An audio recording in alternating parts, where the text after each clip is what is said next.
तो हेलो दोस्तों, एक बार फिर से आप सभी का स्वागत है आज की एक और नई वीडियो में।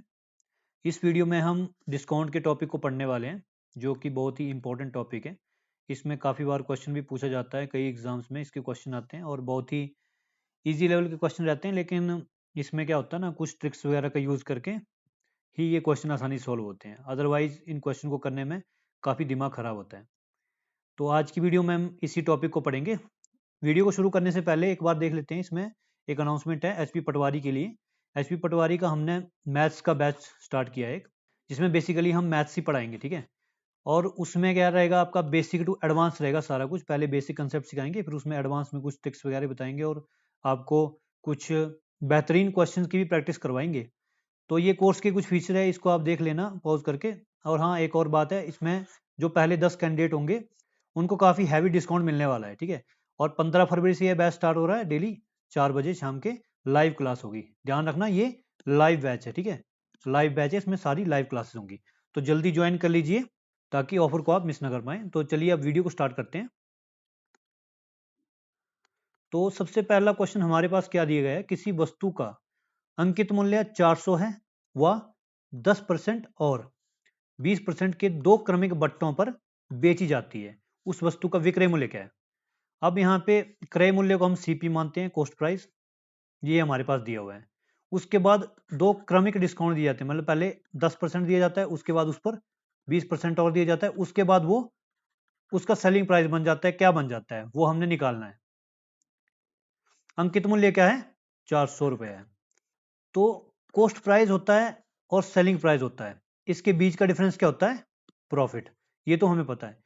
लेकिन यहाँ पे क्या दिया हुआ है, अंकित मूल्य। अंकित मूल्य क्या होता है कि जो भाई प्राइस मार्क किया गया है, इसको क्या बोलते हैं, मार्क प्राइस। जो प्राइस, जैसे ये कोई डब्बा है, मान लो एक दूध का डब्बा है, ठीक है। उस पर मार्क प्राइस है कि भाई 60 रुपए का लीटर दूध है ये। अब कोई जो है दुकानदार इस पे छूट देता है 10% की, उसके बाद उसको बेचता है, तो सेलिंग प्राइस क्या हो जाएगा, 10% की छूट के बाद जो प्राइस होगा वो सेलिंग प्राइस होगा। जबकि ये 60 जो होगा ये मार्क प्राइस होगा, ये मार्क किया गया है।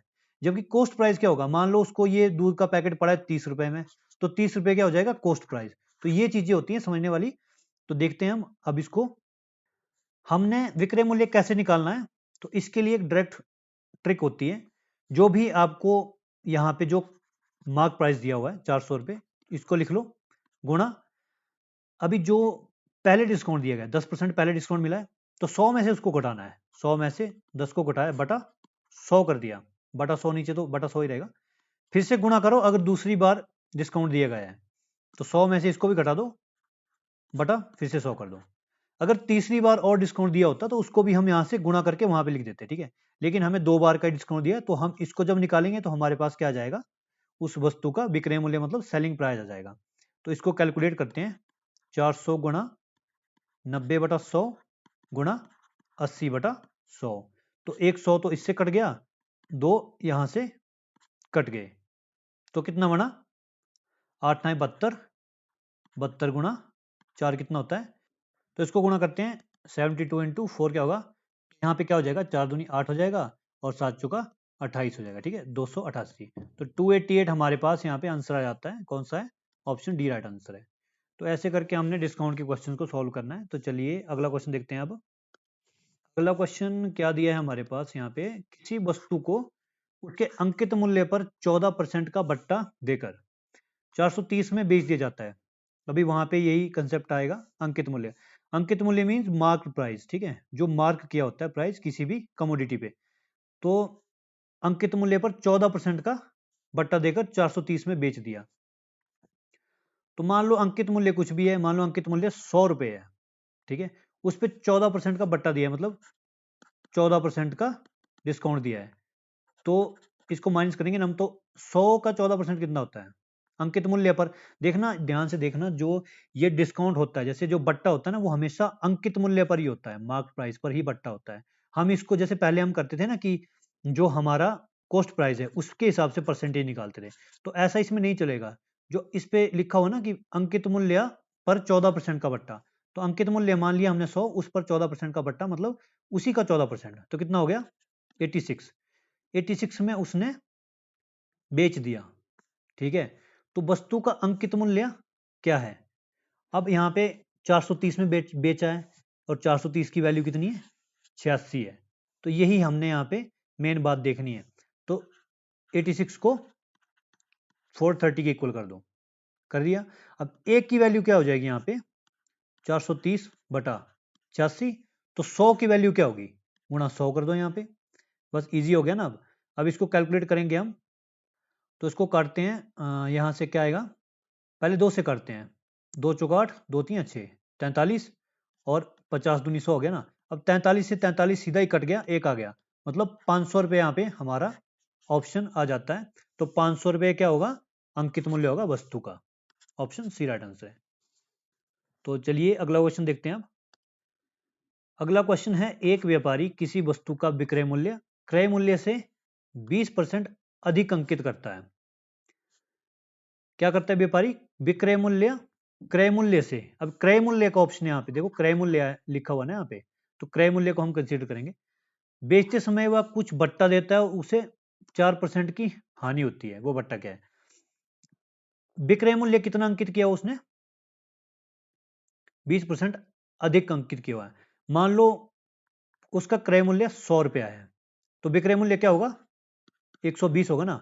अगर उसने प्लस 20% ज्यादा अंकित किया हुआ है, ये विक्रय मूल्य जो ये अंकित किया हुआ उसने, ठीक है, ये इसने मार्क किया हुआ है पैकेट पे कि भाई मैंने इसको 120 में बेचना, मतलब इसका एमआरपी जो है 120 है, वो कितना है, क्रय मूल्य से 20% अधिक है, ठीक है, तो 120 हुआ ना। अब क्या बोला गया है कि वह बेचते समय कुछ बट्टा देता है, कुछ भी बट्टा देता है मान लो, और उसे 4% की हानि होती है। अब ये डिस्काउंट देता है, कुछ भी कोई भी परसेंटेज डिस्काउंट है मान लो, ये हमें पता नहीं है अभी, तो यही हमने निकालना है कि वो परसेंटेज कौन सी है। तो कुछ परसेंटेज देता है, लेकिन उसको क्या होता है, 4% की हानि होती है। अब अगर उसको 4% की हानि हो रही है, तो इसका मतलब क्या है कि उसने जो है ना वो चीज 100 में खरीदी, उसको 4% की हानि कब होगी, जब वो उसको 96 में बेचेगा ना, तभी हानि होगी। तो आपको ही बताइए, क्योंकि देखो मान लो मैंने कोई चीज 100 रुपए में खरीदी और मैंने इसको 96 में बेच दिया, तो मुझे 4% की हानि हुई ना, 4 रुपए का मतलब 4% ही होगा यहाँ पे, क्योंकि 100 पे कंसिडर हम कर रहे हैं। तो यहाँ पे मतलब उसने 96 में बेचा होगा, तभी उसको 4% की हानि हुई है। तो वह बट्टा क्या है, अब बट्टा क्या है, बट्टा हमने निकालना है। बट्टा कैसे निकलेगा, बट्टा निकलेगा 120 के हिसाब से, कि 196 जो है ना, ये 120 का कितना परसेंट है, ठीक है, उस हिसाब से बट्टा निकलेगा ना।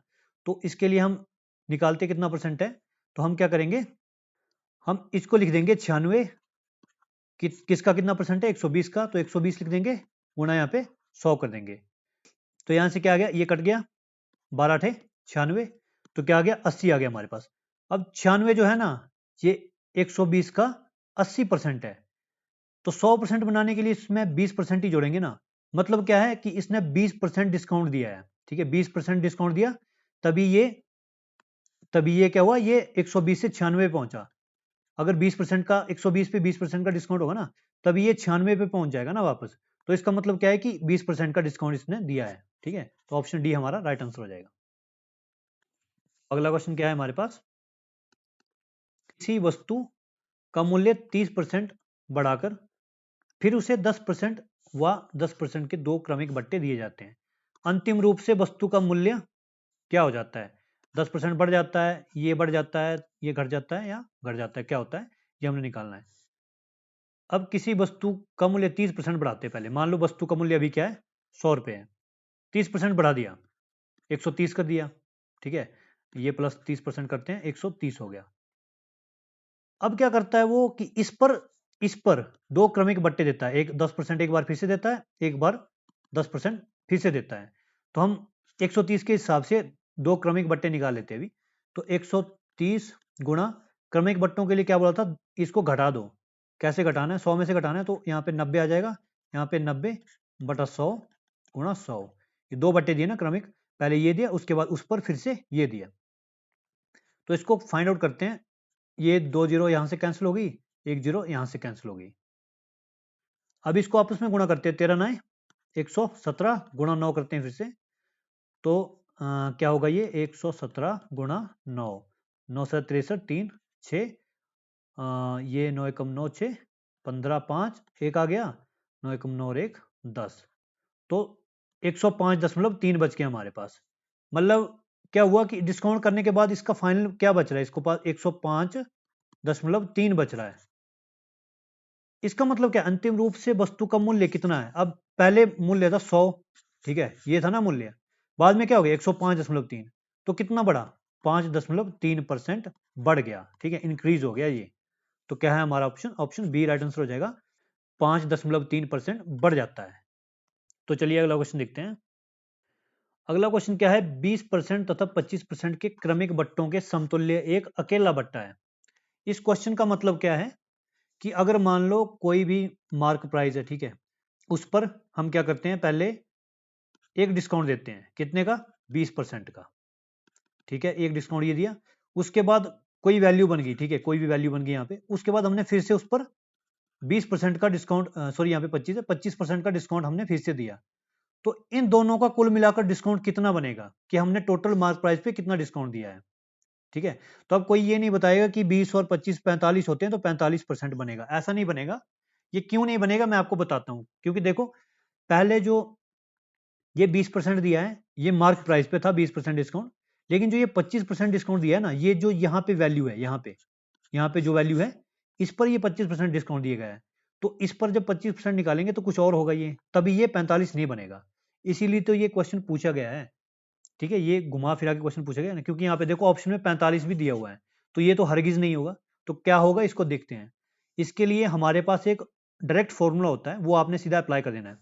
अगर मान लो इस पट्टे को हम ए मानते हैं और इसको हम बी मानते हैं, तो फॉर्मूला क्या होता है, जो समतुल्य बट्टा, जो इफेक्टिव डिस्काउंट होता है ना, जो भी टोटल इसका इफेक्टिव डिस्काउंट बनता है, वो क्या बनता है, A plus B minus A B by 100, ये बनता है फाइनल डिस्काउंट, ठीक है। तो अभी ए क्या है, ए है 20, बी है 25, और माइनस ए बी 20 गुना 25 बटा 100 आ गया हमारे पास। तो 20 और 25 तो 45 हो गए, माइनस ये आ गया, यहाँ से ये कट गया, 25 दूनी 50, और 50 ये जीरो कट गई तो 5 आ गया माइनस, ठीक है। तो 45 से 5 गए तो कितने बचे, ये बच गए हमारे पास 40। तो देखो यहाँ पे ऑप्शन सी हमारा राइट आंसर आ गया, जो एक्चुअल डिस्काउंट होगा वो होगा 40%, और ये किस पे होगा, ये मार्क प्राइस के हिसाब से काउंट होगा। मतलब जैसे मान लो अगर 100 मार्क प्राइस था, तो अभी डिस्काउंट 40 का देख, अभी जो है ये 60 में बेच रहा है, तो ठीक है, तो ये इसका मतलब होता है। तो अगर कहीं भी ऐसा क्वेश्चन है तो 45 हरगिज नहीं निकालना है। अगर ऑप्शन में 45 या उससे बड़ी वैल्यू दी हो, तो हमेशा देखना है कि एक ऑप्शन होगा जिसमें कम वैल्यू होगी, तो उसी को आंखें बंद करके लगा देना। अगर सारी कम वैल्यू दी हो तब तो आपको कैलकुलेट ही करना पड़ेगा। तो चलिए अगला क्वेश्चन देखते हैं। अगला क्वेश्चन है, एक वस्तु का अंकित मूल्य 1500 है या 20%, 10% तथा 30% के क्रमिक बट्टों पर बेची जाती है, उस वस्तु का विक्रय मूल्य क्या है। अब देखो ये भी वही क्वेश्चन है जो मैंने पहले करवाया आपको, लेकिन उसमें क्या था, दो क्रमिक बट्टे थे, जैसे दो थे, कुछ भी वैल्यू थी, दो थे उसमें, लेकिन इसमें तीन है।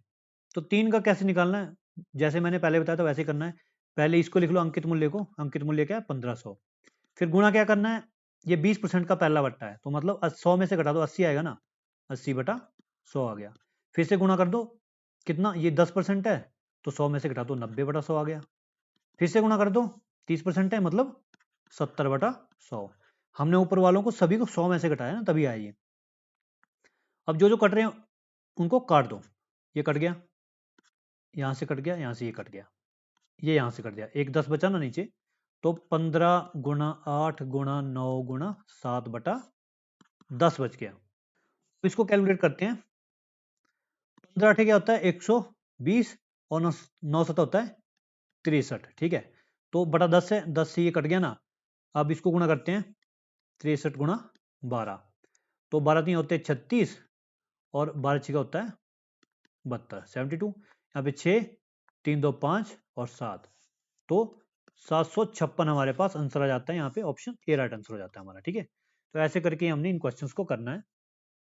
दोस्तों ये थी आज की वीडियो डिस्काउंट पर, ठीक है, डिस्काउंट कैसे निकालते हैं हम, और डिस्काउंट के बाद जो हमारा फाइनल अमाउंट होता है वो कैसे निकलता है, mark price, selling price, cost price क्या होता है, ये सब कुछ मैंने इसमें समझाने की कोशिश की है।